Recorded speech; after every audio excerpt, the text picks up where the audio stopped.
Несколько недель назад мы затронули тему теоремы Пифагора в Лего, а вообще ее можно и расширить и копнуть чуть глубже, рассмотрев примеры треугольников по вертикальным стенам. И сегодня будет очень много примеров разных треугольников и пара интересных геометрических соотношений кирпичиков Лего.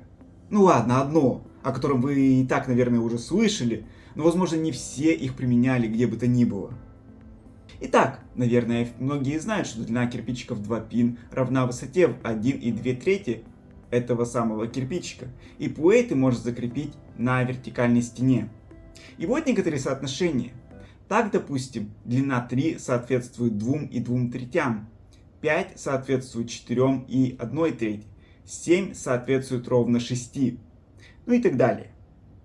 В общем, использовав некоторые данные из предыдущего видео и применив момент по соотношению сторон высоты и ширины одного кирпичика, мы можем получить следующие треугольники. Совсем маленький треугольник высотой 2,2 и длиной 2,5 и гипотенузой 3,5. И это лишь уменьшенная версия все того же египетского треугольника. И вот табличка, как мы можем еще получить этот самый египетский треугольник. Для удобства тут я указываю высоту в кирпичиках, а в дробной части показываю толщину плейта. Еще один высотой 3,2 и длинами 11 и 11,5. Но тут есть одно допущение. Длина гипотенузы неровная, но я решил, что погрешность менее чем 0,01% допустима. И к слову, допуск на детали у компании Lego составляет примерно 0,1%, а потому, по моему мнению, погрешность в треугольнике вполне допустима.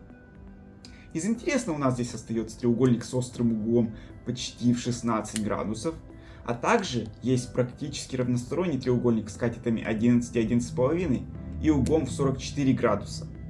Ну и про один треугольник я вообще почему-то ничего не сказал.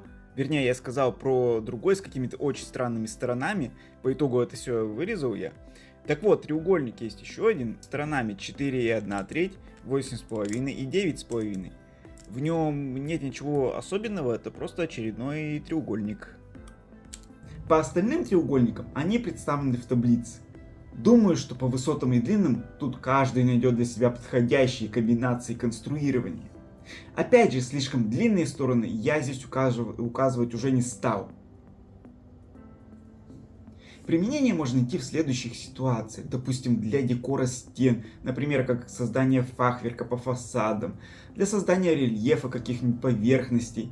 Вообще, как вариант, можно использовать и для создания, допустим, носа корабля или каких-то подобных конструкций, где необходимо установить поверхности под каким-то углом. Ну и сегодня я практически полностью раскрыл эту тему с треугольниками.